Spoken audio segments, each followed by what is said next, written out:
빈혈은 산소가 부족한 가난한 피를 말합니다. 중등도 빈혈이 있는 경우는 치매 발병률이 47%까지 증가하는 것으로 집계되었어요.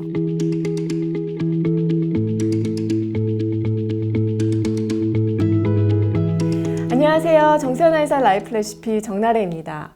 빈혈이 있을 때 가장 흔하게 나타나는 증상은 어지럼증입니다.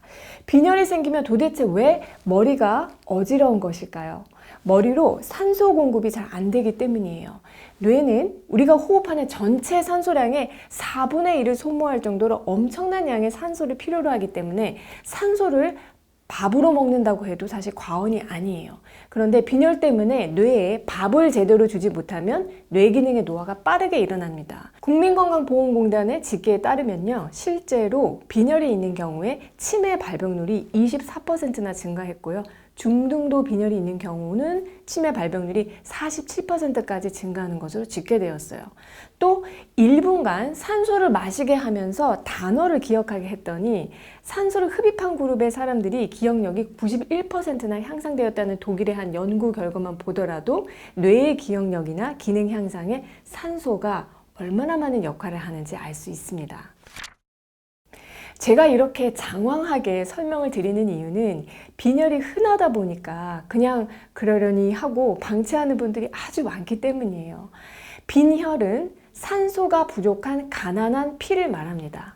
온몸의 세포 조직으로 산소를 공급하는 수송차 역할을 하는 것이 혈액 속의 적혈구, 적혈구 속의 헤모글로빈인데 헤모글로빈의 수치가 남성은 13 미만, 여성은 12g/dL 미만으로 부족해지면 가난한 피라고 합니다. 가장 흔한 종류로는 철결핍성 빈혈이 있는데요. 철분이 부족해지면 헤모글로빈의 생산과 골수에서의 적혈구 생산이 줄어들거든요. 그래서 이런 경우에 보통 병원에서는 이제 철분제를 처방받게 되는데 철분제를 단독으로 먹는 것이 흡수가 좀 어려워요. 그래서 변비나 속쓰림 같은 증상으로 고생하시는 분들이 많으신데요. 이런 분들, 그리고 매달 월경을 해서 피를 쏟는 여성분들, 또 자궁 근종이 있어서 월경량이 많은 분들은 항상 빈혈에 노출된 가능성이 높기 때문에 빈혈을 예방하고 또 다스리는 식치를 꾸준히 하셔야 하는데요. 식품의 카테고리별로 가장 도움되는 음식을 제가 지금부터 알려드릴게요. 첫 번째 뿌리 채소 중에는요, 단연코 연근을 추천드립니다. 마트에서 싱싱한 연근이 보이시면요, 그냥 지나치지 말고 꼭 장바구니에 담으시고 매일 몇 끼 반찬으로 드세요. 연근은 진흙 속에서 자라면서 어때요? 철분과 각종 미네랄을 많이 빨아먹고 자라기 때문에 빈혈을 다스리는 데 좋은 효과가 있고요. 뇌의 신경 전달 물질의 생성에 관여하는 레시틴이라는 성분이 풍부해서 뇌 기능이 활성화되는 데도 도움을 받을 수가 있습니다. 뿐만 아니라 연근을 썰면은 나오는 그 끈적끈적한 점액질, 여러분 아시죠?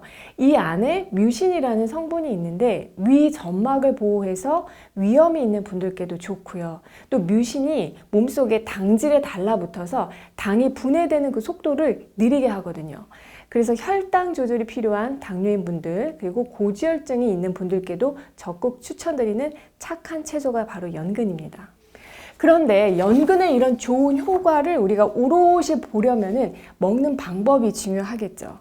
집에서는 보통 간장하고 설탕을 많이 넣고 졸여서 연근 조림을 가장 많이 드실 텐데요.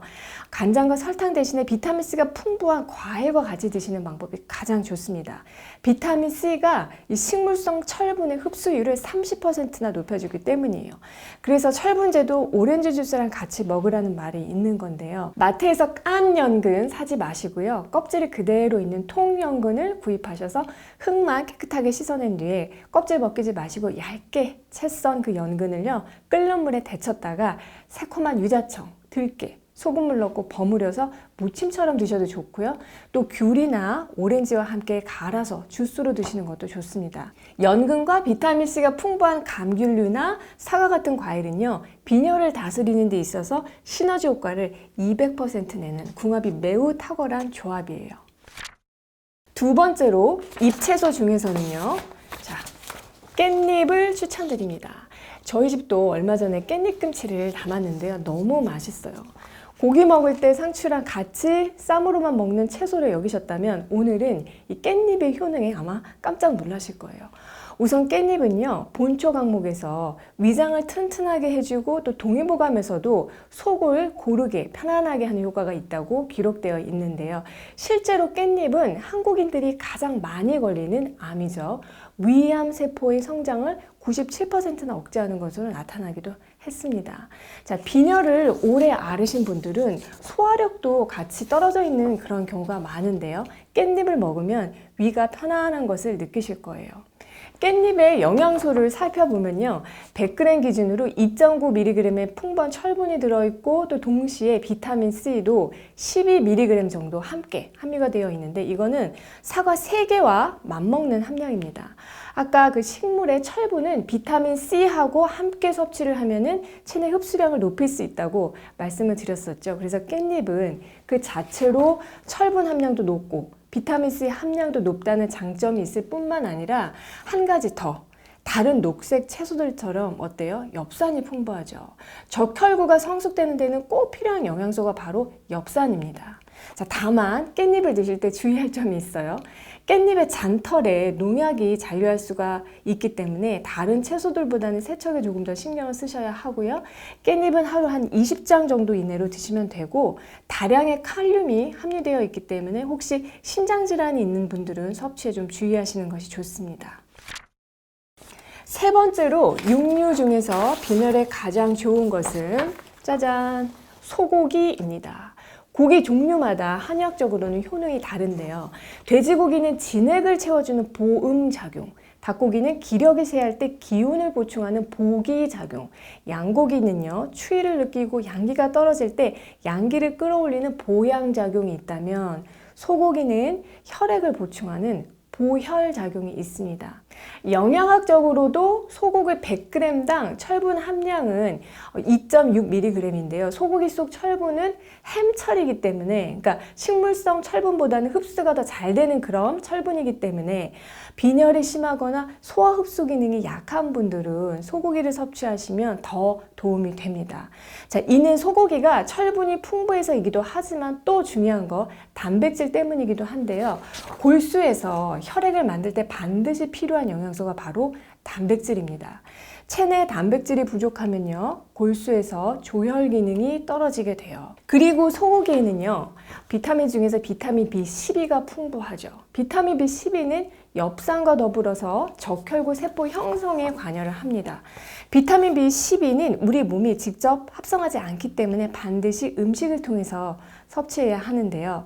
건강한 적혈구는 작고 동그란 모양이지만 비타민 B12가 부족해지면 적혈구는 타원형으로 되고 크고 불규칙한 모양으로 변하면서 골수에서 혈액 속으로 적절한 속도로 이동하지 못하기 때문에 빈혈이 잘 발생하게 돼요. 따라서 비타민 B12, 결핍성 빈혈이라면 더욱 도움되는 음식이 바로 이 소고기인데요.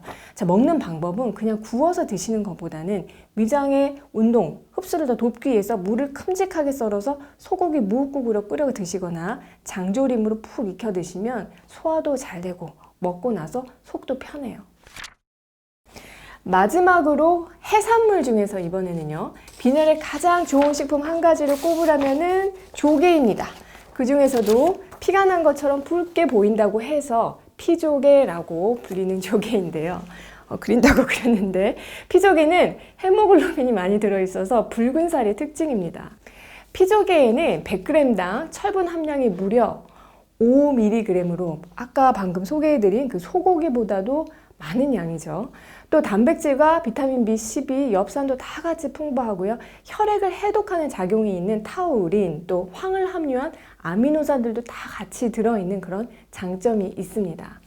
철분 섭취는 하고 싶은데 만약에 콜레스테롤이 좀 걱정된다 하는 분들은 소고기보다는 피조개를 드시는 것도 방법이에요.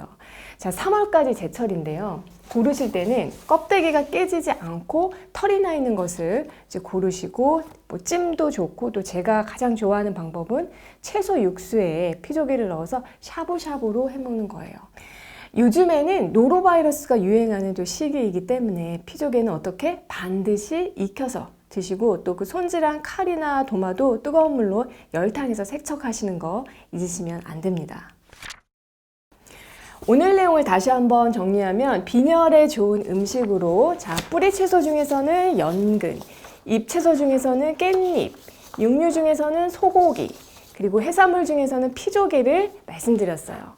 그런데 제가 예전에 한번 말씀드렸듯이 이 좋은 음식을 다 드시고 커피나 홍차를 바로 마시면 체내 철분, 미네랄 흡수를 방해할 수가 있기 때문에 애써 먹은 노력을 깎아 먹을 수가 있습니다.